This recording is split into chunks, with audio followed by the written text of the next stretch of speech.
my wonderful YEP starters. I hope you're doing great and that your English is being perfected. J'espère que vous allez bien et que votre anglais se perfectionne.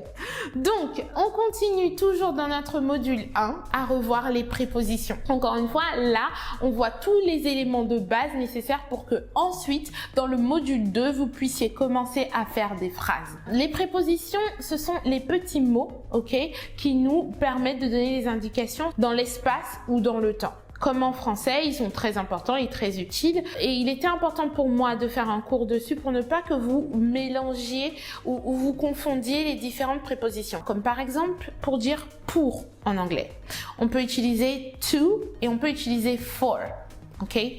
Pour manger, on va dire to eat.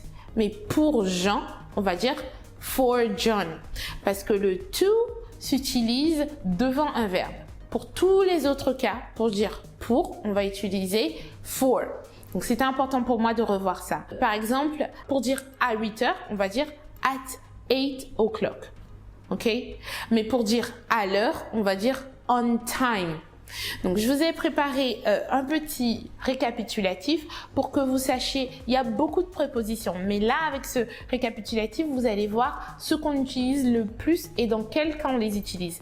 Ne paniquez pas si ça fait trop d'informations qui sont un peu confusing. This is okay, it's fine, okay? This is just for you to understand the overall view. C'est juste pour que vous puissiez comprendre comment ça fonctionne.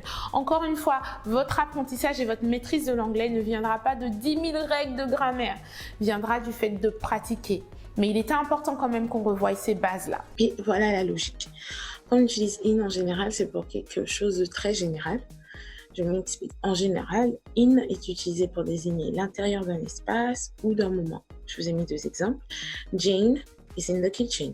Christmas is in winter. Ok? Jeanne est dans la cuisine. Noël est en hiver. D'accord? Donc, c'est pour un moment ou à l'intérieur.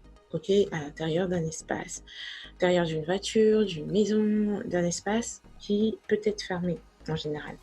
On s'utilise pour quelque chose de général. Mais vous inquiétez pas, général, très spécifique. Vous allez mieux comprendre avec les slides suivants. Donc, on s'utilise pour désigner le contact avec le dessus d'une surface. Donc, en général, c'est une surface plate qui n'a pas forcément de bordure. Par exemple, the keys are on the table. Les clés sont sur la table est plate. Donc, c'est pour désigner le contact avec le dessus. Ok, the phone is on plane mode.